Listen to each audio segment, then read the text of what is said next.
This video is just going to be a personal ramble. Just going to talk into the camera, and I don't exactly know where it's going to go as far as meandering and whatnot. I've got quite a few minutes left on this camera before I have to back it up, so here we go.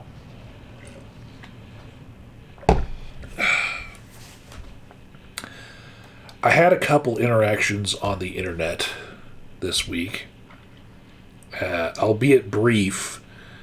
They got me to thinking.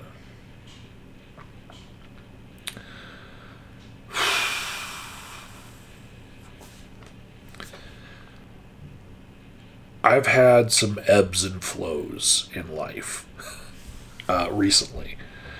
And I would say that I had a pretty good 2024. I'm doing my taxes right now for that year. Almost done. Seems like every website that I need to log into is down for maintenance exactly on the day that I want to try to finish my taxes, but whatever. I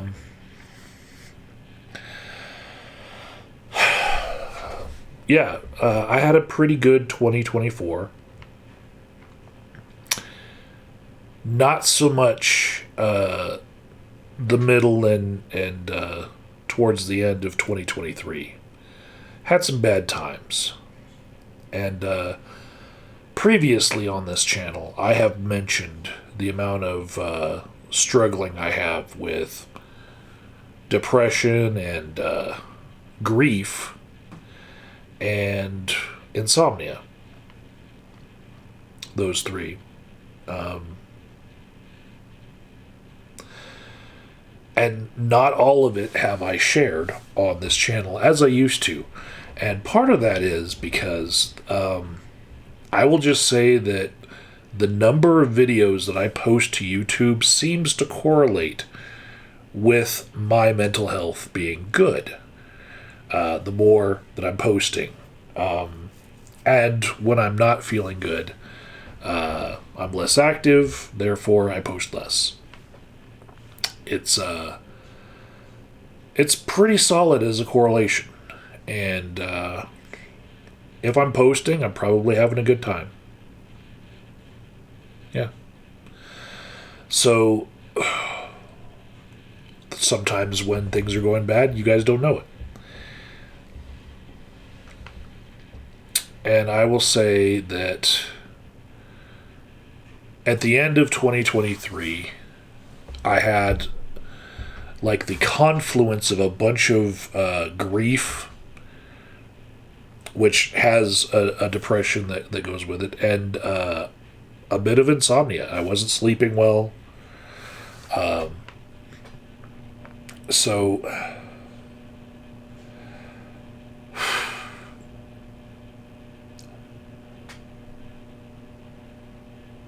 a long-running bit of grief that I've been feeling since 2019, to be precise, is that an old friend of mine went to prison, and for bad reasons. I mentioned this person on my channel before as JJ the Dramaholics sponsor. Years ago, I mentioned that in Rambles, and the Dramaholics Anonymous club that we had, we're just trying to, keep each other from getting into internet drama, That guy went to jail, and I don't talk about it on this channel, but he went to jail for bad reasons, deserves to be there, and if I had heard that he had a heart attack and died, it would have been easier. And sometimes, knowing somebody is still out there in some form, but not a part of your life anymore, it's a different kind of grief. Most people just associate grief with death, right? But grief has some other things. It's any kind of loss in your life. you can have grief over losing at the stock market. But at the same time as that grief, I was still kind of feeling a little bit of grief over the relationship that I just got out of. You might have noticed that a good 10 years of this YouTube channel had a certain person sometimes in my videos. It's been missing for a couple of years now. And it was a amicable breakup, but there's still, even with those sort of situations, when you leave and go live on your own, there's a little bit of grief. And then my stepmother passed away in August of 2023, and the acute reason of her death at the very end was COVID. But she had issues from her second lung transplant rejecting, and she wasn't eligible for a third because she was too old. And there's a lot more as far as I could go on a tangent with that story. But that happened. And I had stayed clear of any source of me catching COVID prior to that. One of the reasons I had was because I would have hated to have known that I was the one who brought COVID home to my family and then, killed my mom. Her being very susceptible to anything because of her medications weakening her immune system because they're anti-rejection meds. In the end, her lungs still kind of rejected a second time. She, from a very young age, had Chagas disease when she grew up in Panama. But she passed in August of 2023, and then I had a friend that was, getting me to come out of the pandemic bubble that everyone puts around themselves, and that friend, encouraged me to go to a few concerts, and you choose which ones are worth possibly catching COVID at,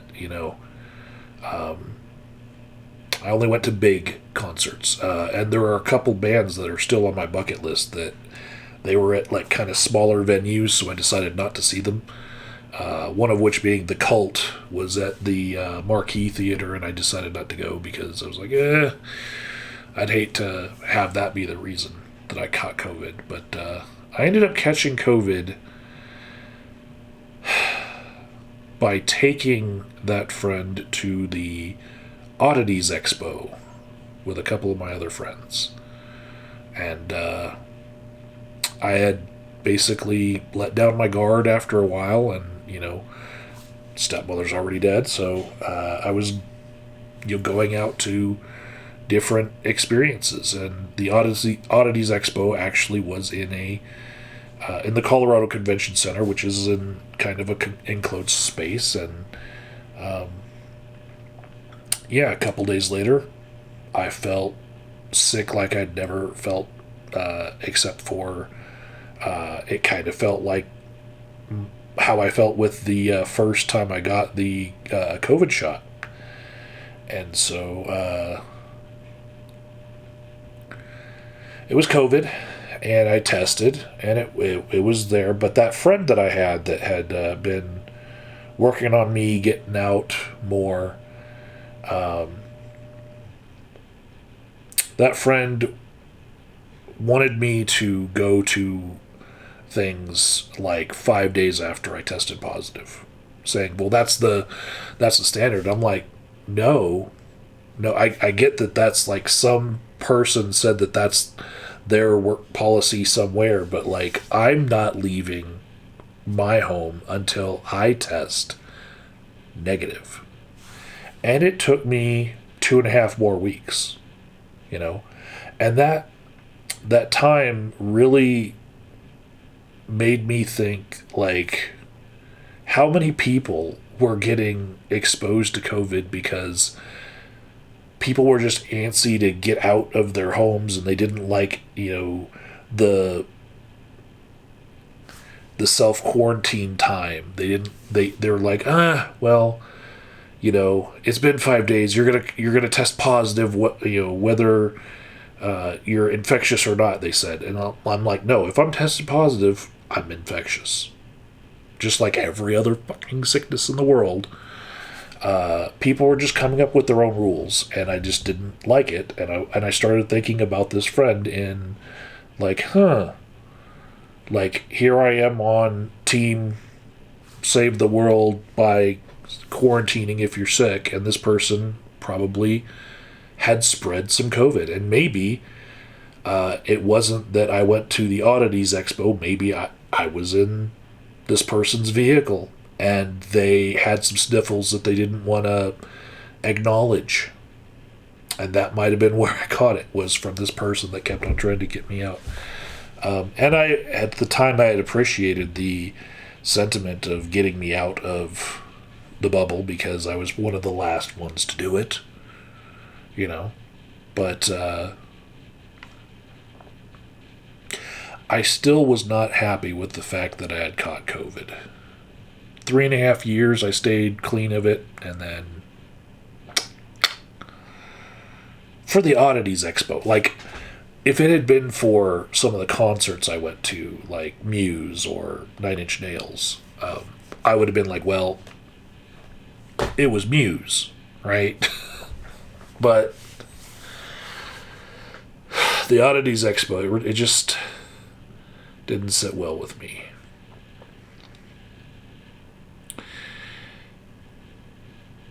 And I was still feeling a lot of grief, and I had a lot of time to reflect on things in that moment. And I had some other events that I had paid for tickets to go to that I really felt like,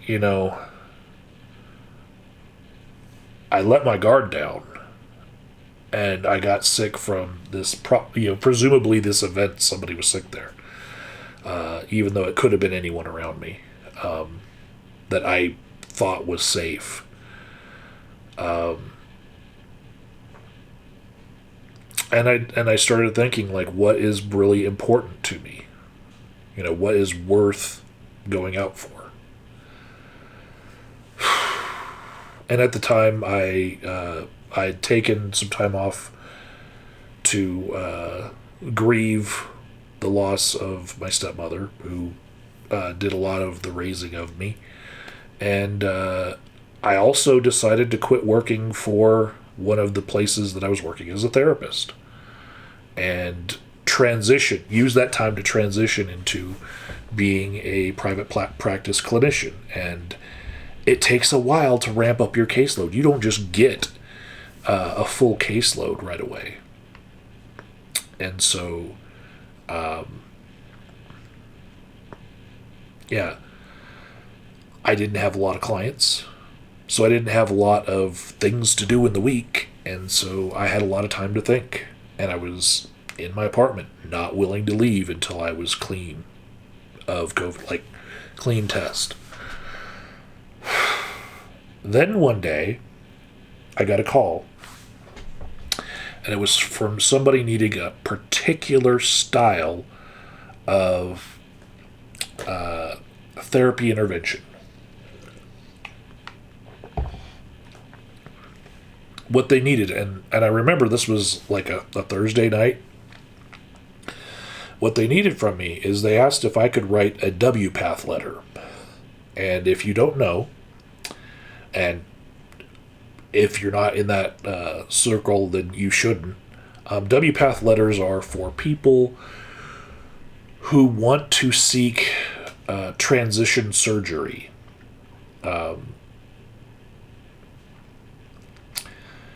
And I talked with that person, and I decided, I do have some friends that can do that paperwork for them, who I know they already have done that paperwork before, and I gave that person a really good referral.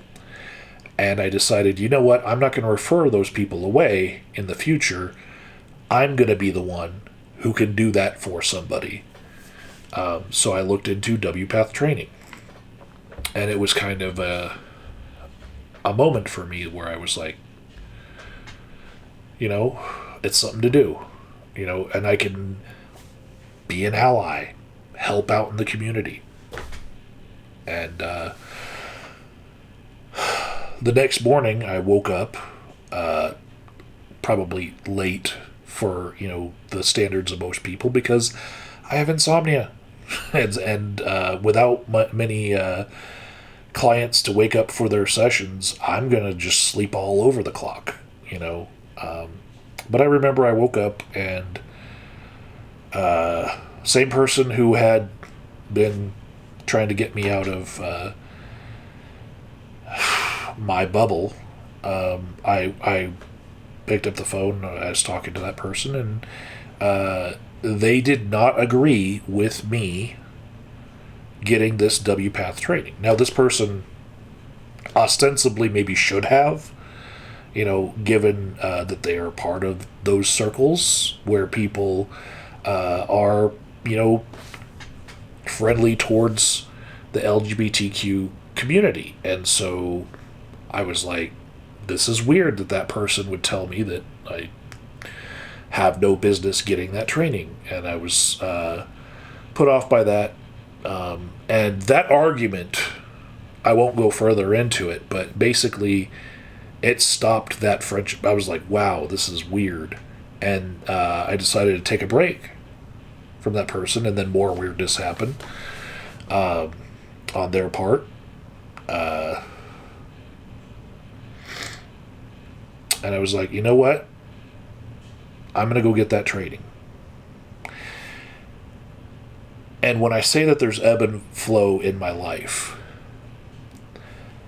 that day started a trajectory for me that was just, for lack of a better term, blessing after blessing. You know? So first, I looked into the training, right? Then, very shortly thereafter, I got the news that my disability rating with the VA had been increased.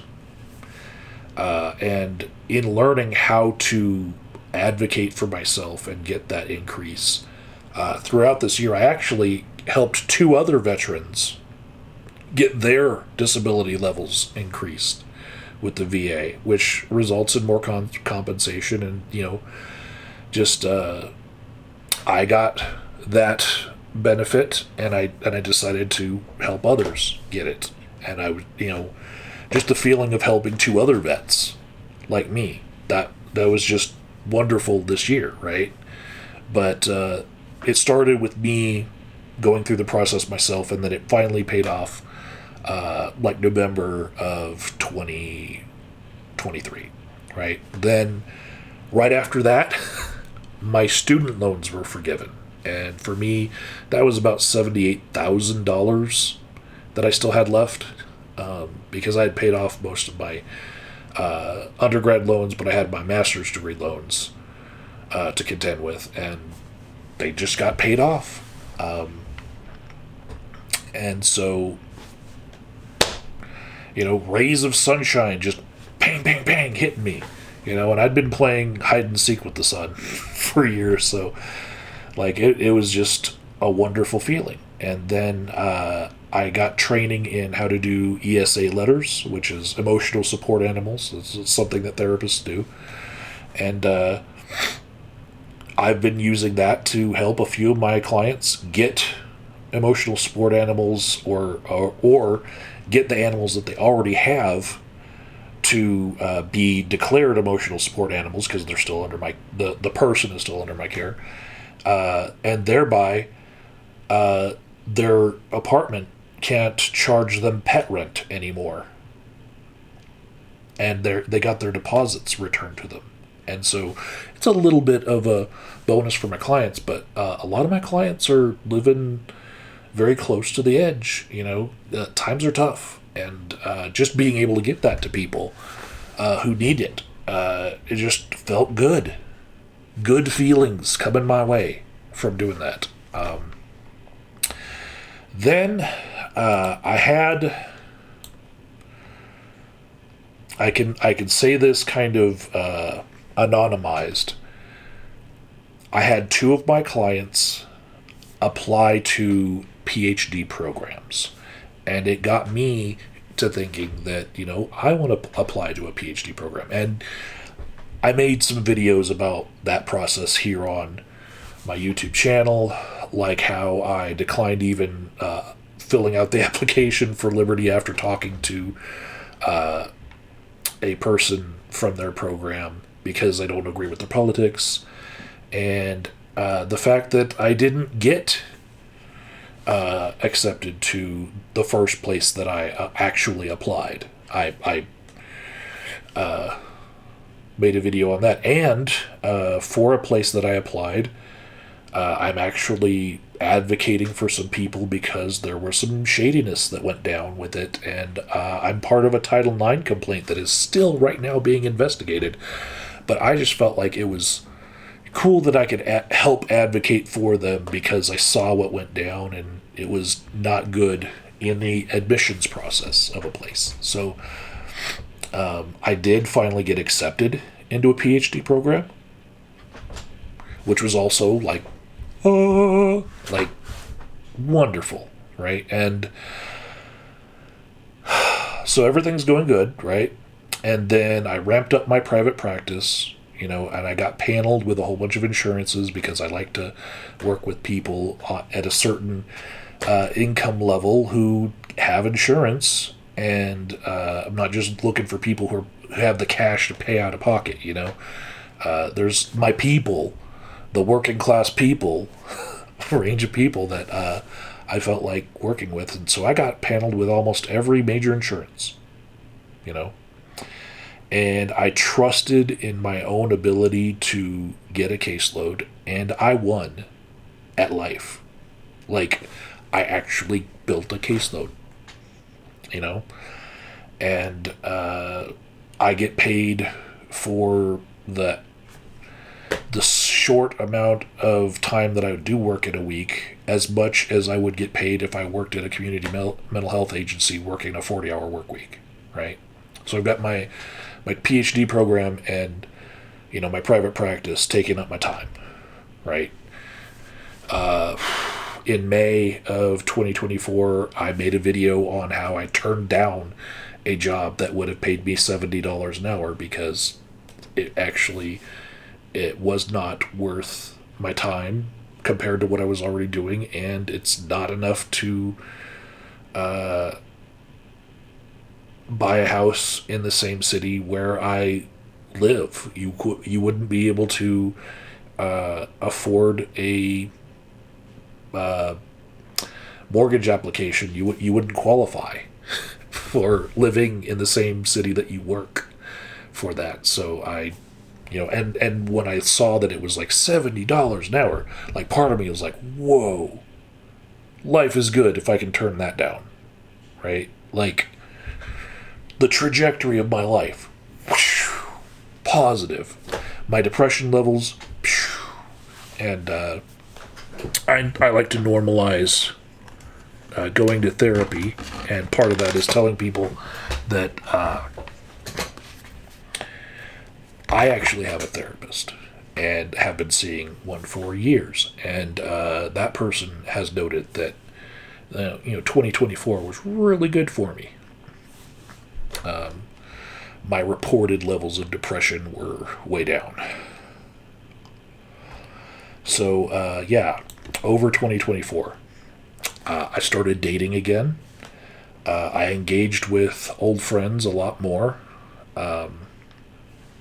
I went on vacation in April, saw some friends, went and saw the solar eclipse in Texas, then went to the very large array in New Mexico. That was awesome.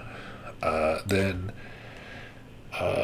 Went on vacation again in August.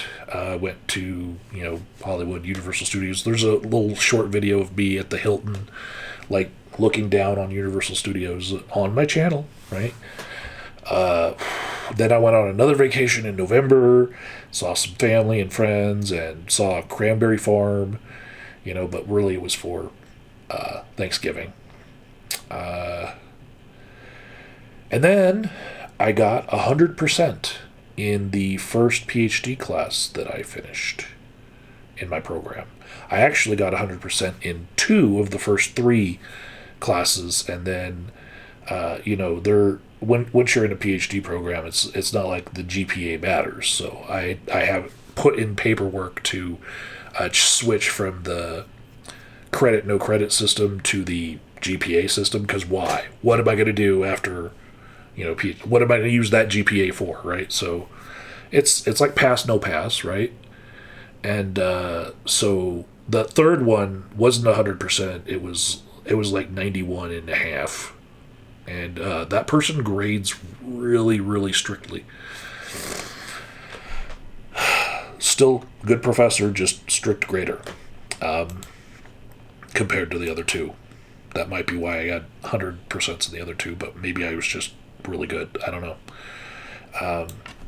But also over the year of 2024, I went to ice castles in Cripple Creek, because they weren't in Dillon because they were under construction in Dillon, so they moved them to Cripple Creek.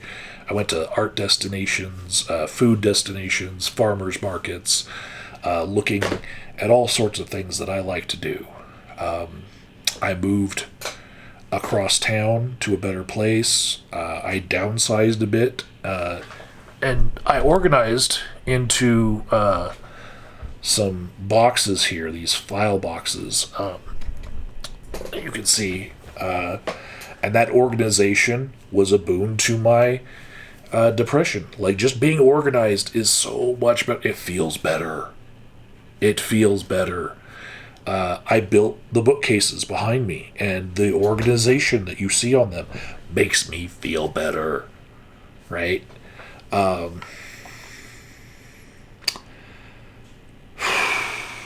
I retired some beat up furniture. I still want to buy another computer chair because I really like those leather wings that you used to see me in my YouTube videos, but I'm going to have to do some chair shopping on that. But I retired old beat up furniture. I feel better. Got a new couch. Paid too much money for a couch that I'm actually sitting in my other chair all the time. But I feel better that it looks good. I posted more videos. I engaged in my hobbies more. I engaged in politics more. You guys saw some videos of me voting and doing my thing that I've been doing for the entire time I've had this YouTube channel. And then, Donald Trump won the election, and just like in 2016, it stings. It stings a lot, and I decided to get a little bit more engaged in politics. Since then, I've been watching a lot and coming across some of my old friends online because, I'm looking up the topics that they're talking about, and I'm thinking about like the ebb and flow of my life, right? And how sometimes when you're centered around certain topics and everybody is just not happy, it brings you down. And I remember how I was feeling just reflecting on my life having COVID in 2023, that October. And I remember the trajectory that my life took right after leaving a lot of things behind and just concentrating on what matters to me. And right now I'm focusing on the importance of keeping my good times rolling during this horrible time of political upheaval, right? Like, some of the people that I like to advocate the most for are going through the most horrible shit right now. So, but, anybody who's coming at me for, the purpose of just dragging me down, I'm not here for it. You know, I got stuff to do. My priorities right now are my PhD, my friends and family, eclipse chasing, which there's going to be an eclipse that's March 14th. That'll be like, less than a week after I post this.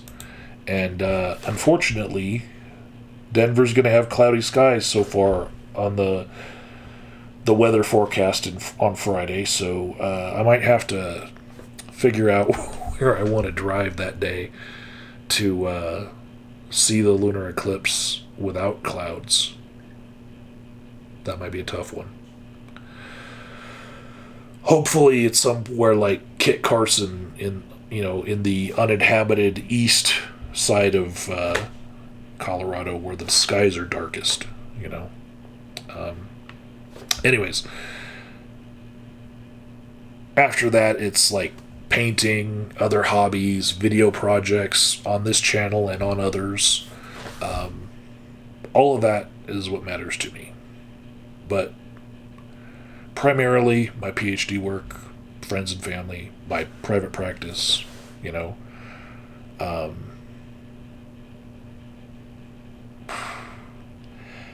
and I'm very mindful that when you have been in a funk and commiserated with a lot of other people who stay in this funky depression, that sometimes people can smell it on you, that you are somebody who might be able to fit into that group and roll around in the misery a lot, they can smell that you have historically been that person. And I think that's why so many times in the past I have taken on friends that accompanied me with a dark cloud, and sometimes we helped each other. I'm not saying it was all bad, but I definitely am wary of that cloud. I'm out here getting shit done, right? Doing what I want to do. And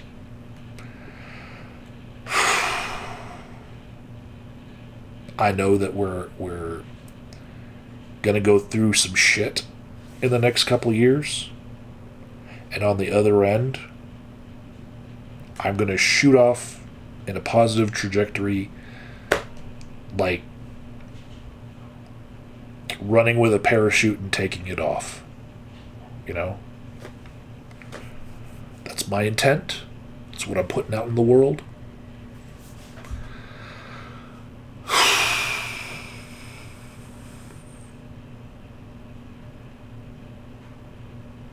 I guess I'm done ranting for tonight. Everybody remember to hydrate. Drink some water.